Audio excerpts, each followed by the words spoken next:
Hello and welcome to One on One. I am Cyril Stober. Diplomacy is described as the use of tact, skill, and discretion to manage relationships without causing conflict. Now, at the level of nations, it is the art and practice of conducting negotiations between nations. Diplomatic relations are established between countries using ambassadors and embassies to conduct foreign policy and promote mutually beneficial interests. Nigeria maintains diplomatic relations with other nations, and its foreign policy for long had Africa as its centerpiece. Now, this has been a subject of debate among scholars and experts in international relations. My guest today is a seasoned diplomat who spent more than 3 decades, 7 in the headquarters of Nigeria's Foreign Affairs Ministry and the country's diplomatic missions in Nairobi, Canberra, New York, Madrid, among other places. Ambassador Eneje Onabu was Ambassador Plenipotentiary and Extraordinary in Seoul, Korea, and later Addis Ababa, Ethiopia. Ambassador in Monrovia, Liberia. That's one of the many positions he's occupied.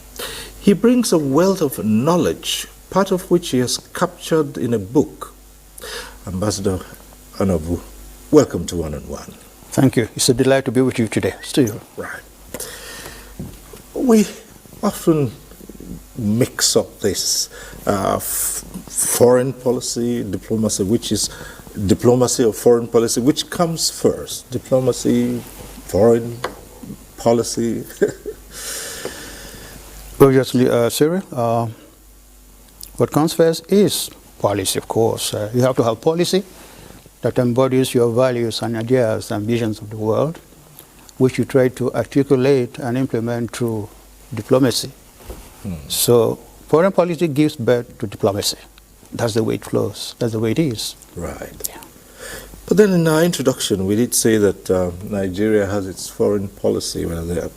Always we hear Africa is the centerpiece of Nigeria's foreign policy, but over time, is that still being maintained? And is that still relevant in today's contemporary world? Oh, absolutely. Nigeria, first of all, is an African country. And without being a formidable player on the African scene, you can't expect to be also a significant player in the larger global community, obviously. So for us, Africa will continue for a long time to come to be a centerpiece of our foreign policy. But some have argued that perhaps with such a foreign policy, the benefits are not readily derivable. I mean, some would say Nigeria has dissipated so much energies in championing African causes to the detriment of its own development. Perhaps it's time to begin to look elsewhere and shape the foreign policy around some other issues. No, on the contrary, I have a different view of this. I'm not sure that indeed that Nigeria has lost anything by championing the cause of Africa, causes that are important to us as a people and as a race and as a continent. We are not a transactional people. We hold on to very ethical and important values that we champion all over the world. The issue of the liberation struggle, the issue of African integration, the issue of African economic development. These are important issues. And as Africa grows and becomes more developed and more united, Nigeria also grows and becomes more developed and more united as well. So that's the way it flows, actually. It isn't always when we give, we expect to take immediate returns. That's not the way it is. Right from the early days of our independence, right from the days of Balewa himself, he saw the success of Africa as a Nigerian success. So if indeed the countries of Africa all become independent and free, and we have freedom all over the whole place, to that extent also is Nigeria the better for it. That for us is an important benefit from the exertions that we make on behalf of other countries on the continent. That's the way we've seen it. But the proponents of that argument always say that, yes, it's good to champion those causes, But when you have championed these causes over time, yes, you do not have to expect returns immediately or all the time or any time at all. But then when you've these causes, and what you get sometimes is hostility and disregard, then perhaps you might begin to think it's time to worry about yourself much more than a general African cause, as you put it. After all, if you are highly developed, then it follows that other African countries will key into your strides. When we worry and when we take steps to ameliorate whatever it is, the challenges that other African countries face, we are also in the same process helping our cause. When your neighbor's house is on fire, you can't really turn your back on that, really. As long as we are one people, one united people, whether at the level of the sub-region, whether at the level of the continent, I think there is something for Nigeria in ensuring that indeed we promote that healthy development of the African nation, of the African continent. I think that's what we're all about. It will always be that if you spend, for instance, whatever the figure is in maintaining peace in one particular country, you are going to get that back in return immediately. No. If you don't get that, the fact that that country is no longer suffering the challenges that it faces, I think to that extent we can say, yes, you have had a successful foreign policy and diplomacy. Even when those countries deport your nationals, or, when they send them packing, when they deny them of residency and things like that, you still don't worry about that? No, we do worry about that, of course. I mean, the welfare and the fate of any Nigerian anywhere in the world, whether it's in Africa or beyond Africa, it's always a matter of concern to the Nigerian state. Well, And we go all out to protect our people, seek their dignity, seek their welfare when they are in distress. We will always do that. We cannot turn our back on that, because that's a major area of concern for our people. And we don't actually allow or do not challenge those states that don't always treat our people with dignity that they require. We do take them on, maybe very quietly. We don't go around with a shrieking voice and say, look, if you don't do this, this is what we're going to do. No, that's not the way we think as one people, one African community. We should actually always work together while pointing out the challenges that we all face and the way to handle them in a manner that indeed ensures the dignity of our people and the welfare of the Nigerian state. Well, Ambassador Honorable, it's been said that countries nowadays are only interested in what is beneficial to them and are willing to exploit, especially smaller ones or less developed ones, to the extent that all they need is to take the resources that are beneficial to them, and then that's just it. How true is this in today's world? Well, everybody goes out looking out for himself at the level of the individual and also at the level of the nation state. That cannot be denied, whether as Nigerians or as Senegalese or as Russians or as French or anybody else. The national interest is always foremost. So whatever you can do to guarantee and assure that indeed the national interests of your country are promoted or advanced, you will do that. When we engage other countries either as strategic partners, we don't forego what is important to us. We're always arguing, we're always negotiating with them. This is important to us, and we meet ourselves halfway, and we get it done that way, really. It's not all the time that you can say, if it's not a win-win thing, then nobody actually gets anything out of international negotiations and deliberations. And our diplomacy has always been a major push for that. All the years that I was in the Nigerian Foreign Service, for 35 years. That's all that we did, champion our cause, get the benefits that we think we can get, while at the same time ensuring that indeed we don't lose in the process of also ensuring that our partners get what is meaningfully important to them and to us as well. That's the way it plays out, isn't it? And you've been in the Foreign Service for 35 years, as you say. So you're one that we can ask to assess Nigeria's diplomatic stands among the Committee of Nations. That at different times, Nigeria did not enjoy a very good image, especially among Western nations. And Nigeria has gone through so many challenges. But on the whole, how would you describe Nigeria's outlook there in the world of diplomacy? I think we're a nation of good and great standing in the world. There will be moments in our history, perhaps in contemporary times, where it appears that isn't or wasn't the case.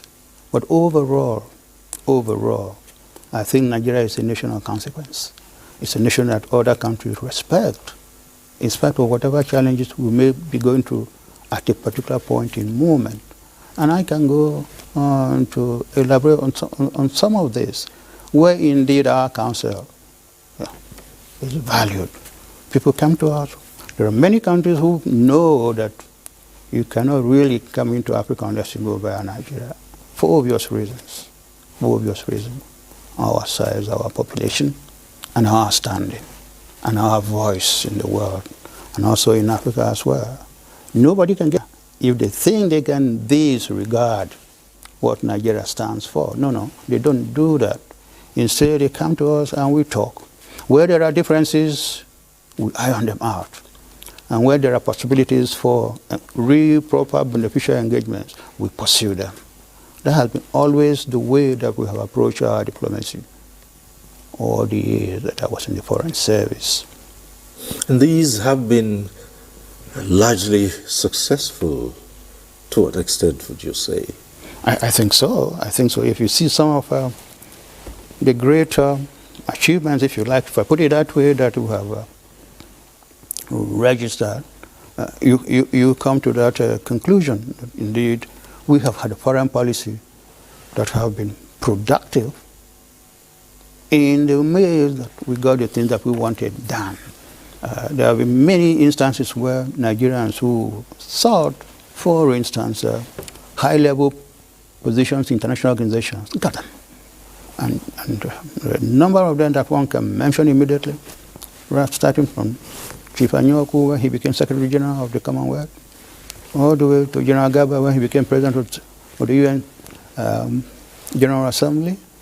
And in recent times when Dr. Akin Adesina became the President of the African Development Bank, all these are indications that indeed when we talk and when we want and we play it right, we always have success, attending to our endeavors and exertions. That's the way it's always been.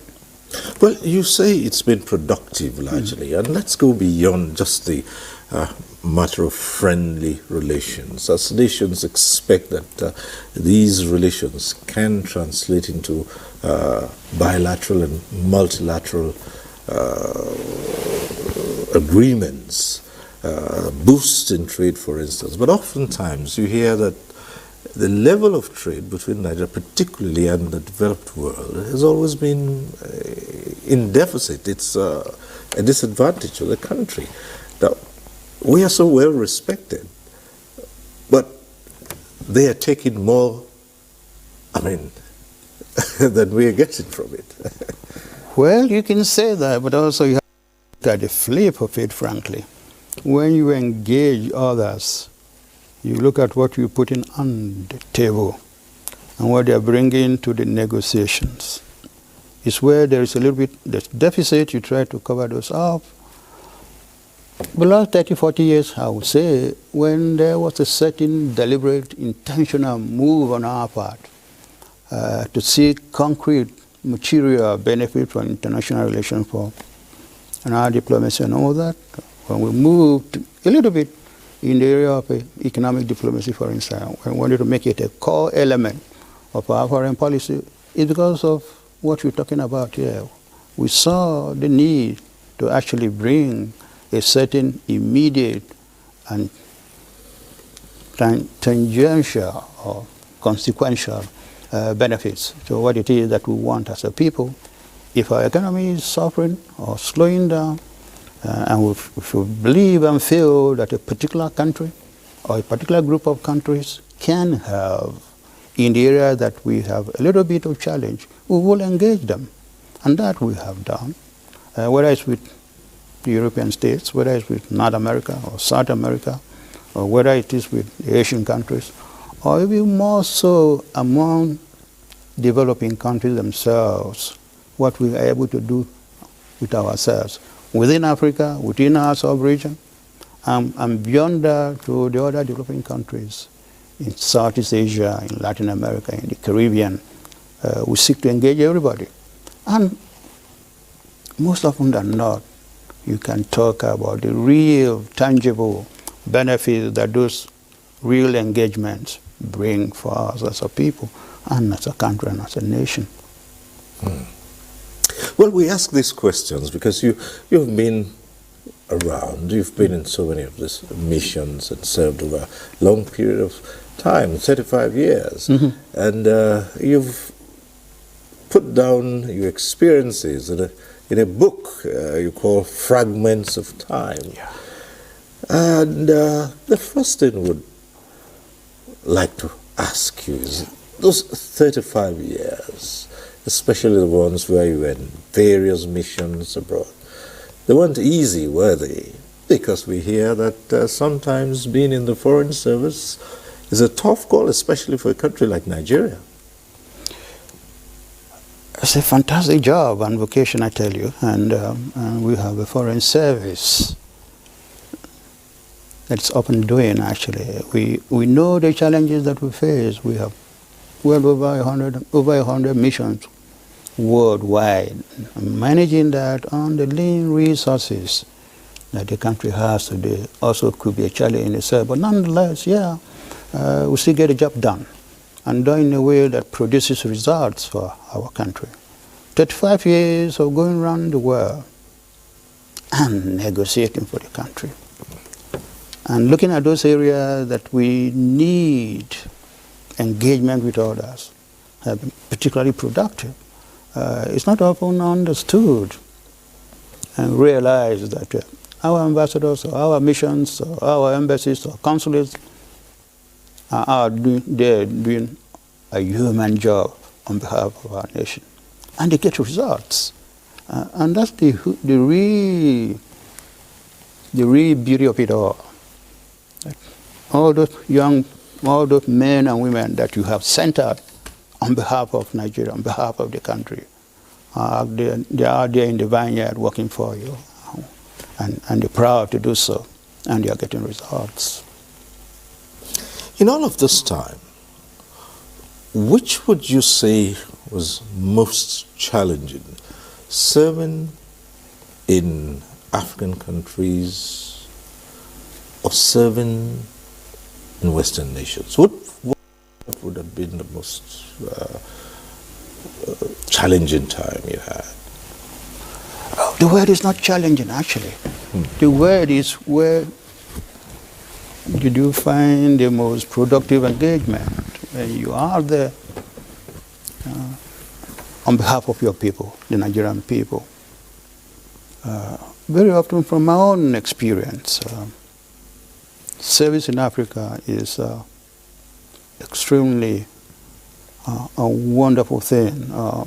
Why? Because the opportunities to engage the local authorities, whether it's economic or political or social or whatever, it's far more obvious, actually. Easier to do than maybe in Europe, where for many reasons the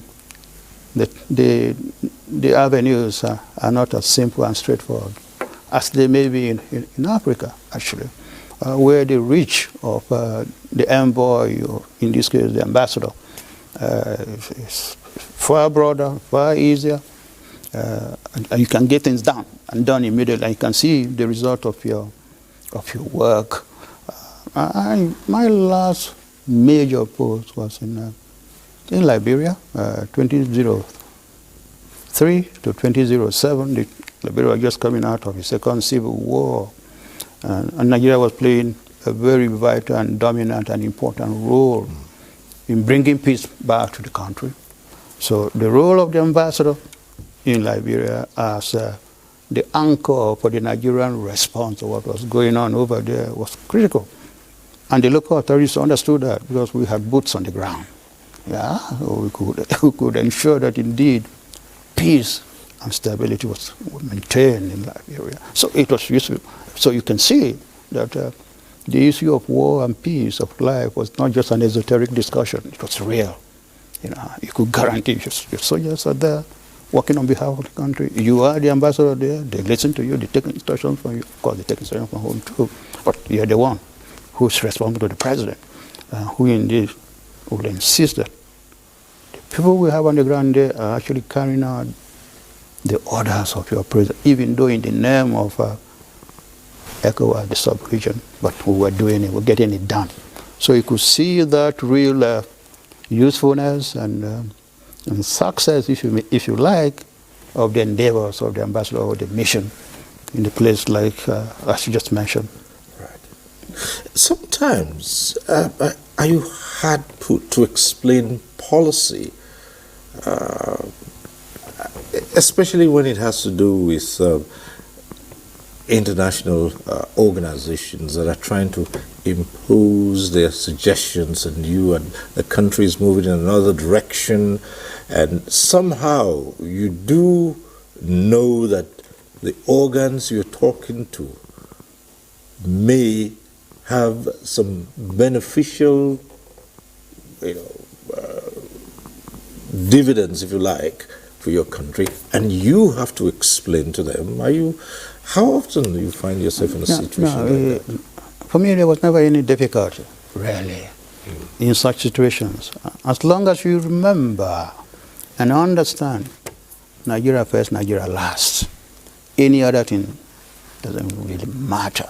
So you can engage any international organizations or any other state on that to understand that indeed what is important to the Nigerian people is what we stand for, not what they stand for. But if there's a meeting point, we're glad to talk and negotiate with them.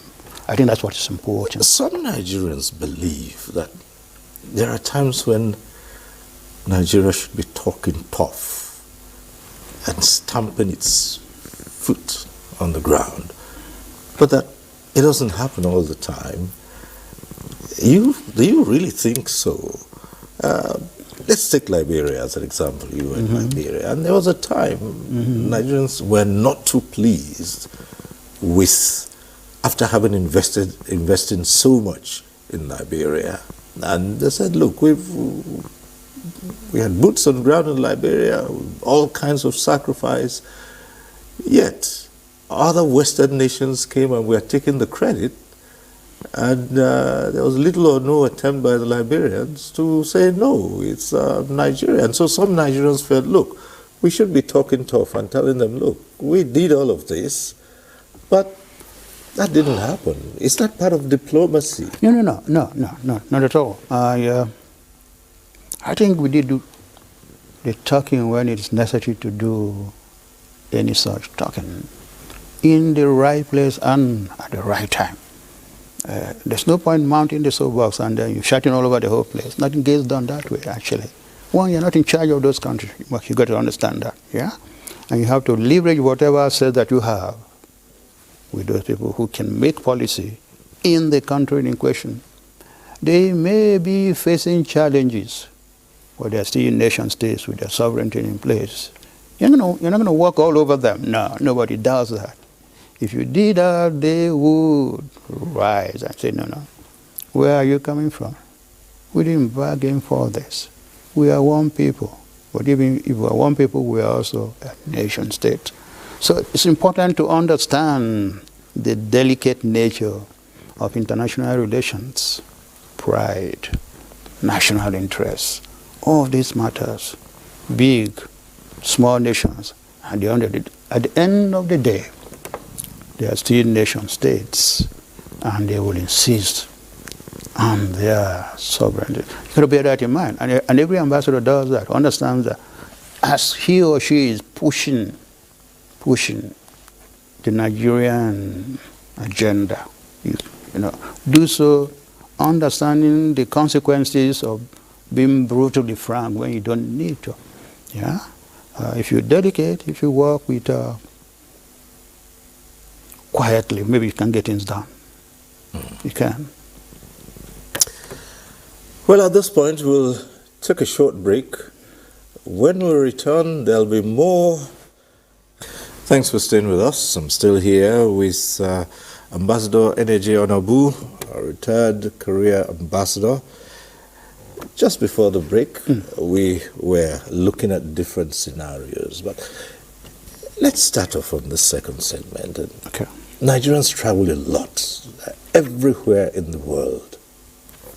And in the foreign missions, in Nigeria's missions that you've been, you certainly would have encountered Nigerians.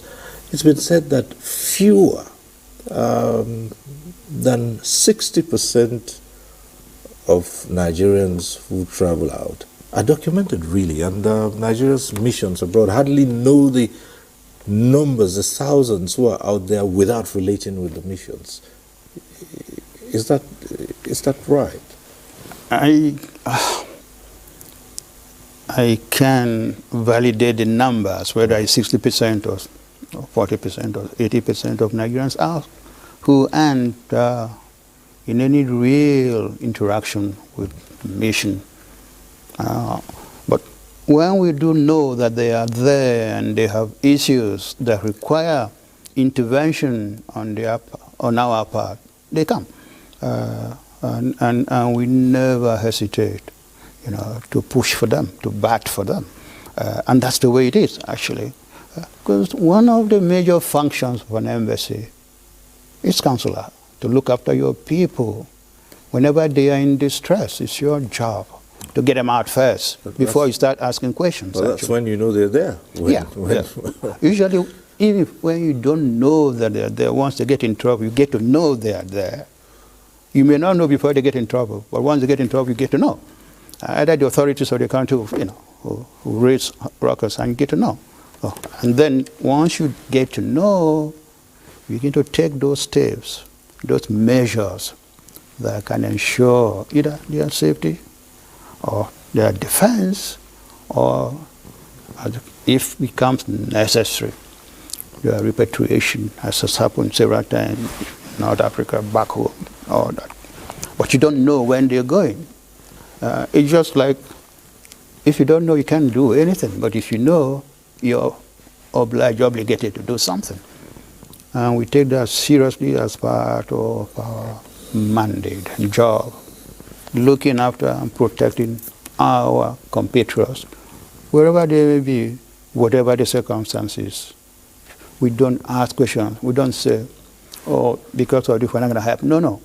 That's not our way as a people, and also as a government, and as a ministry. No. In your time in those missions, you probably would have heard Nigerians criticizing foreign missions, that they're slow in response to issues, and sometimes they don't get fair treatment. You think that's a fair assessment, or there is a general misunderstanding of how things work in the missions? I can't say there is no one instance where maybe things haven't happened, haven't been done in the manner or with the swiftness that they should have been done. But the basic thing here really is we do get to react when we know. I tell you one instance. There was a young man. I won't be names. And he got into big trouble. I mean, damn big trouble. Far away from where we are at the embassy, like about 600 kilometers away. And he really was held up, was locked up, and he was permitted only one call from his cell. And he made that call to the mission. And the consular officer, of course, brought it to my attention. He said, so and so has happened. And my instruction was that following morning, be on your way to where this young Nigerian is. Don't come back unless you come with him. Yeah? And he come back with him. Our job is not to leave anybody in the battlefield or bring them home or look after them. That's our job, and that's the way we see it. Let's come back to this book now. Yeah. What are the main things that you've captured in this book, Fragments of Time? I could start with the title, but let me tell you what. The way you asked me this question, let me say this. We're meeting for the first time, Cyril. But over the years, I've been watching your program one-on-one. You know that you've done. And you're bringing people in here, and you intervene them and having wonderful conversations with them. And you're a fantastic communicator. So when one writes, it's because one also has a passion for what they do. In my own case, as a diplomat, in your own case, as a great communicator, bringing in people. I'm sure if you want to write, only God knows what will be in your book. Maybe you have written already, I don't know. But the point is that 35 years is a long time to be in one place, not in one, all over the world, but in one ministry. And in my own case, I had the great fortune to work with virtually all the great policymakers in the ministry, work with 7 ministers, so from various backgrounds, military, academics, politicians, so diverse. And how they went about executing their mandate. And in the course of that, you learn lessons. See how men of power, the impulses that guide them in arriving at certain conclusions, and how conclusions also forge into policies, and before they're remitted maybe to the people in the field, and diplomacy takes charge and all that. So all those varied experiences I thought one could share with the world, with Nigerians and those who are still in the service. Because the whole point is we shouldn't forget. From every experience, there must be lessons to learn. Whether it's a successful engagement or otherwise, there's always a lesson to learn so that you don't repeat them as a people. I think that's the whole point of putting things on paper. And the nature of our foreign policy over the years, the evolution, the transitions, how each minister, who is the primary advisor or principal advisor to the president or head of state, as the case may be, on the issue of foreign policies, saw their job in the 4 main areas where they work, in the 4 main areas where ministers engage and how they run ministry, how they run foreign policy. And if one had the good fortune, as I did, to work with so many men of power, many men of experience from their various backgrounds, surely there must be a story to tell. And that's what Fragment of Time is trying to tell. Would it also contain some behind-the-scenes maneuvers? Because let's face it, you were with people from different backgrounds, and most of the time politicians who probably had their own agenda, and sometimes it would have been possible you would have a minister who was not too clear about how to go about these things. Would we find some of those behind-the-scenes maneuvers in this book?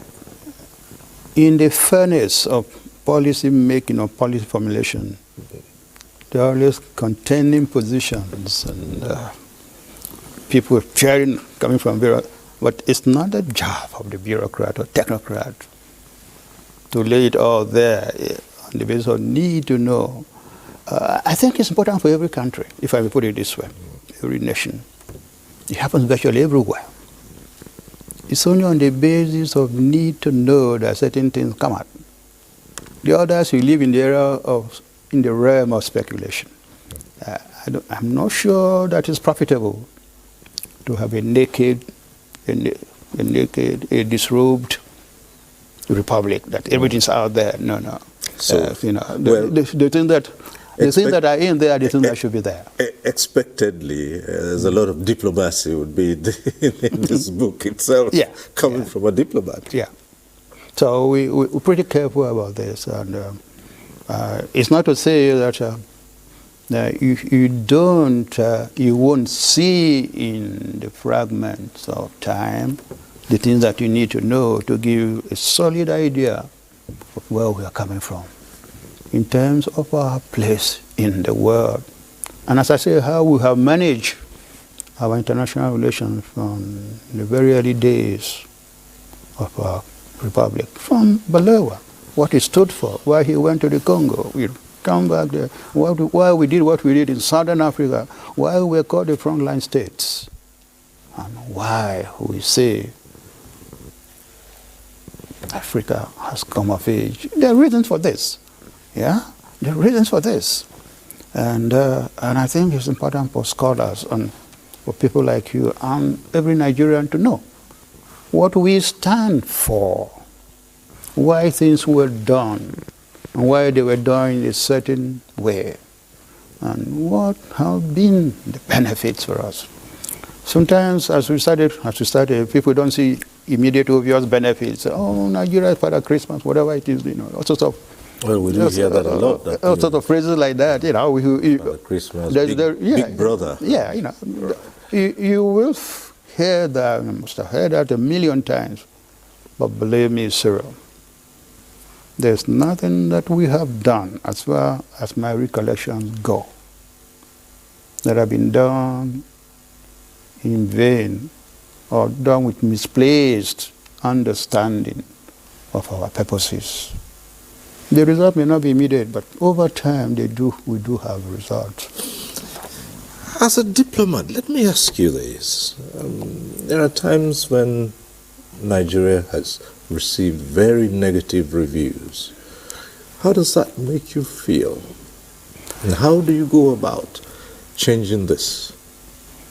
If Nigeria has received mixed reviews or unhelpful reviews, we place that side by side with what other nations are also, the reviews that other nations are getting. Nobody at all times and at every time will receive fantastic reviews. There are always challenges and crises everywhere in the world. And we need to understand that. So, but in our own case, from the question that we just asked, where indeed the reviews have been a little unhelpful, we look at why.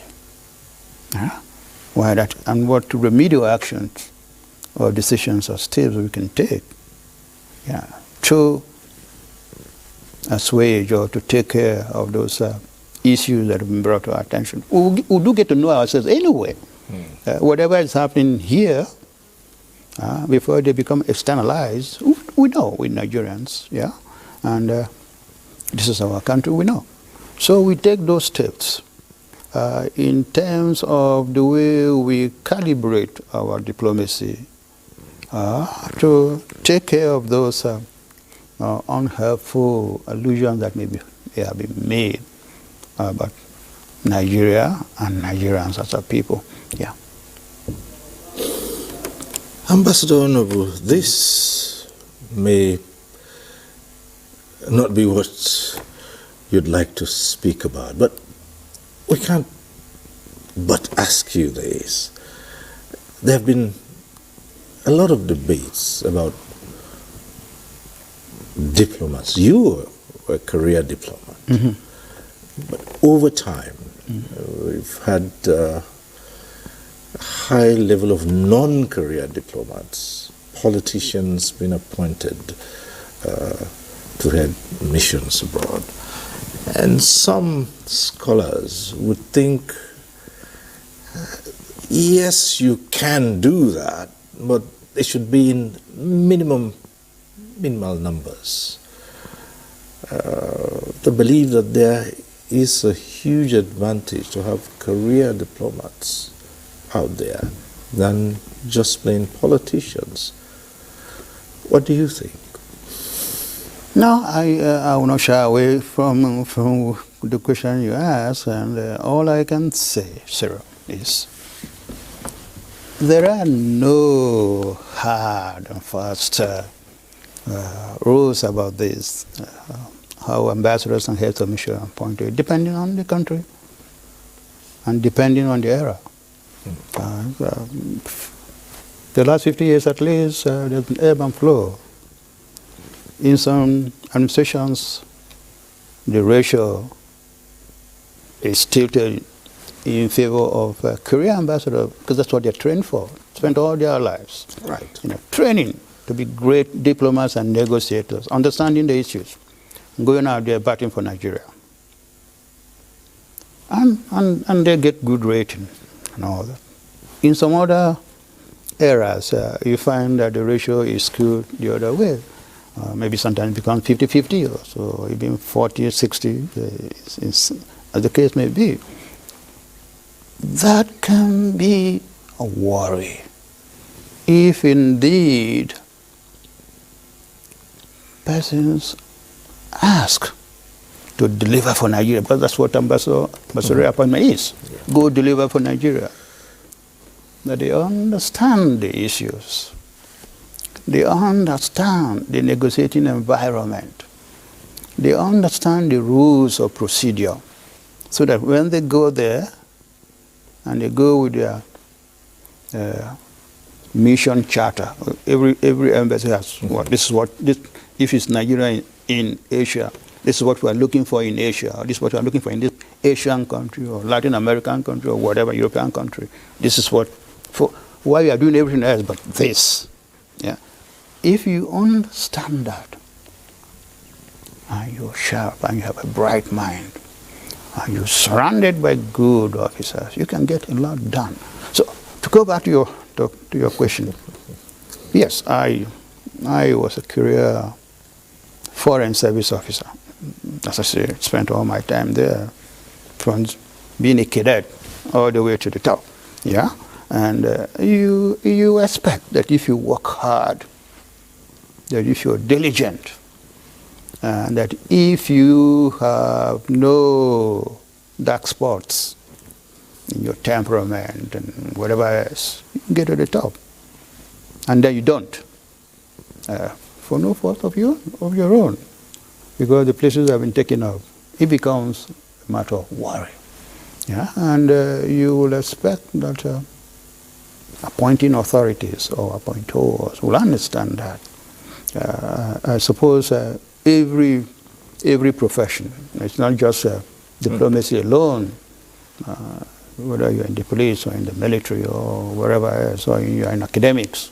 If you start as a graduate assistant, hopefully, if all things being equal, they may not always be equal, but if they are equal, that if you do your papers well, if you're writing, you're doing your research well, if you're teaching well, if you're a good classroom teacher, connecting with the students, someday you make prof, yeah, and maybe even retire as a prof, emeritus and all that. So also it's the same feeling that we have as the foreign service, that working hard, doing your job diligently, being a good servant of Nigeria. When the time comes, you should be an ambassador. And we take that seriously. We think that's the way it should be.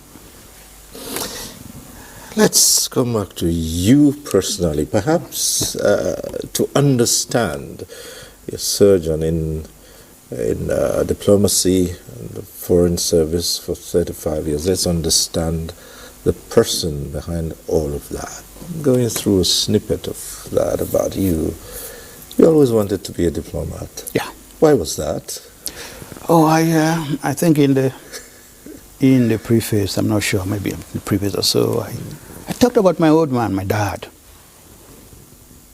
There's none like him. I'm sure you understand what I mean.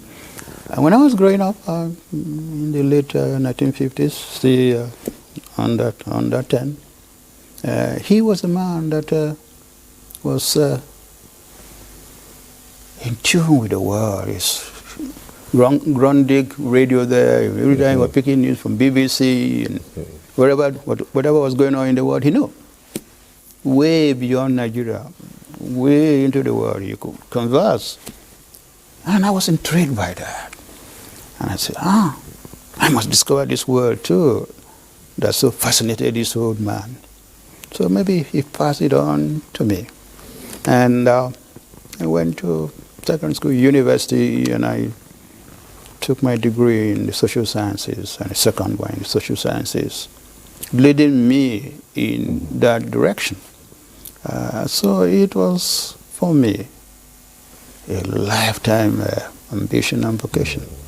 And I'm glad that I made it into the foreign service. Right. Did you see in yourself some special skills of being a negotiator, one who could put out there and put out thoughts out there and do so without conflict, without rancor? Did you see that kind of a person in yourself and say, well, these will be assets for me in the foreign service, in negotiating and being a diplomat? You start negotiating right from home, and as social animals or social human beings. And I think the strongest point there basically is to listen. It's always able to listen, hear the other person out before you come to a judgment. If you don't hear out completely, you may miss the point and miss the whole point of having a useful conversation.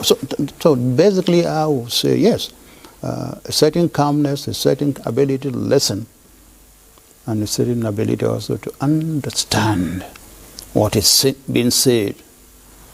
There's nothing as difficult as understanding the meaning of words and the meaning of what is being said before you put them together to make a sense. That is in some way when we talk about fragments, fragments of time. All these various slices that you see, don't see only just one slice. See as many frames. When you put them together, you can build a wholesome picture, more complete. Put them like in a kaleidoscope, and then you can see. As you rotate, you can see certain new patterns. So fragments of time. So it's also fragments of thought coming together and building it up. And then you have a new vision of the possibilities out there in terms of searching for peace. That's all that we do as a diplomat, seeking for peace. And all the negotiations it's all about seeking for peace in a world that is at peace with itself. Yeah. And the only way that can happen is listen to ourselves and listen to each other.